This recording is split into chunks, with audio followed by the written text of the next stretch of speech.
ये कहानी है रमेश की, जो एक छोटे से गांव में रहता था।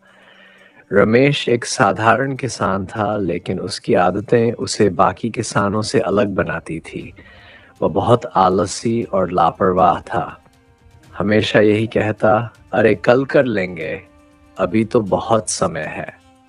गांव के लोग उसे सलाह देते, लेकिन रमेश उनकी बातों को मजाक में उड़ा देता। वह अपने खेतों में ठीक से काम नहीं करता था। फसल की बुआई और कटाई में हमेशा देरी कर देता। उसका परिवार भी इस बात से परेशान था, क्योंकि उनकी हालत दिन ब दिन खराब होती जा रही थी। एक दिन गांव के मुखिया ने रमेश को बुलाया। मुखिया ने उससे कहा, रमेश, क्या तुम जानते हो कि समय सबसे बड़ी दौलत है? रमेश ने हंसते हुए कहा, मुखिया जी, दौलत तो पैसे में होती है, समय भला दौलत कैसे हो सकता है? मुखिया गंभीर होकर बोले, अगर मैं तुम्हें 1 लाख रुपए दूं और कहूं कि इसे आज ही खर्च कर दो, क्या तुम ऐसा करोगे? रमेश ने छत से कहा, नहीं, मैं इसे सोच समझकर खर्च करूंगा। मुखिया मुस्कुराए और बोले, तो फिर समय को क्यों गवा रहे हो? ये भी पैसे से कहीं ज्यादा कीमती है। एक बार ये चला गया तो फिर लौट कर नहीं आता। उस रात रमेश को एक अजीब सपना आया। उसने देखा कि वह एक सुनसान जंगल में भटक रहा है। वहां उसे एक बूढ़ा आदमी मिला। उसके हाथ में एक कांच का घड़ा था, जिसमें पानी की कुछ बूंदें बची थीं। बूढ़े आदमी ने कहा, यह तुम्हारी जिंदगी का समय है। जितना पानी इसमें है, उतना ही तुम्हारे पास समय बचा है।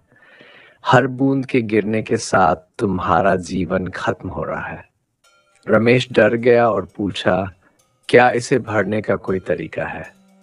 बूढ़े ने जवाब दिया, नहीं, लेकिन तुम इसे धीमे कर सकते हो। समय को बर्बाद करना बंद करो और हर पल का सही उपयोग करो। रमेश की आंख खुल गई। वह पसीने से तरबतर था। उसे समझ में आ गया था कि वह अब तक समय को बेकार गवा रहा था। अगले दिन से रमेश ने अपनी जिंदगी बदलने का फैसला किया। उसने सबसे पहले अपनी आलस्य की आदत छोड़ी। वह सुबह जल्दी उठने लगा और अपने खेतों पर काम करना शुरू कर दिया। रमेश ने अब बचे हुए समय का पूरा उपयोग करने की ठान ली। उसने फसल की बुआई समय पर की, खेतों की सिंचाई और देखभाल पर ध्यान दिया। कुछ ही महीनों में उसका खेत हरियाली से भर गया।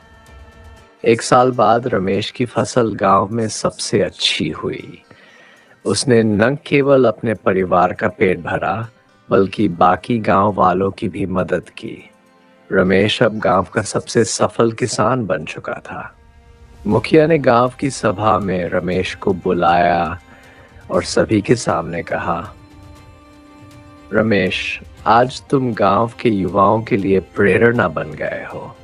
क्या तुम हमें अपनी सफलता का राज बताओगे?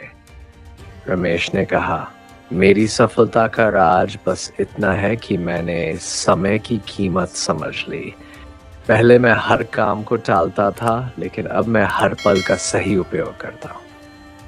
रमेश ने गांव वालों से कहा, हम सभी के पास दिन के 24 घंटे होते हैं, लेकिन जो लोग इस समय का सही उपयोग करते हैं वे ही सफलता पाते हैं।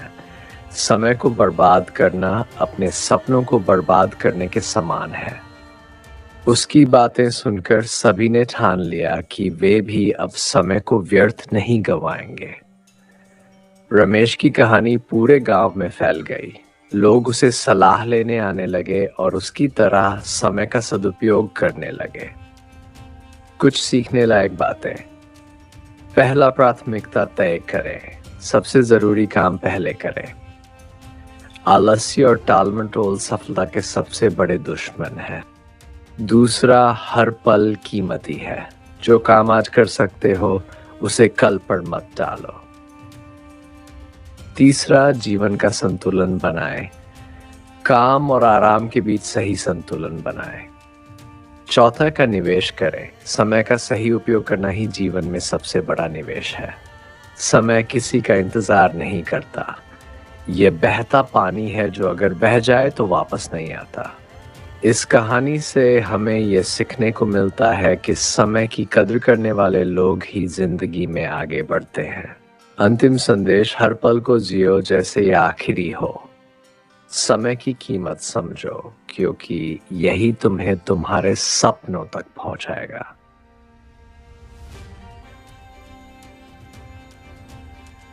सोचिए, अगर आपको एक ऐसा खजाना मिल जाए जो कभी खत्म न हो, लेकिन एक शर्त हो, उसे समय पर इस्तेमाल करना होगा। क्या आप इसे बर्बाद करेंगे या फिर समझदारी से काम लेंगे? समय एक ऐसा अदृश्य साथी है जो हर किसी के साथ चलता है, लेकिन कभी भी एक कदम भी पीछे नहीं मुड़ता। हम इसे अक्सर नजरअंदाज कर देते हैं, लेकिन जब ये हाथ से निकल जाता है तो हमें इसका एहसास होता है। ये कहानी एक ऐसे किसान की है जिसने समय को न समझने की गलती की है, लेकिन फिर एक चमत्कारी अनुभव ने उसकी सोच और उसकी जिंदगी को बदल दिया। रमेश की कहानी हमें यह सिखाती है कि समय की कीमत क्या है और इसका सही उपयोग कैसे हमारी जिंदगी में सफलता की कुंजी बन सकता है। आइए जाने रमेश की ये प्रेरणादायक यात्रा।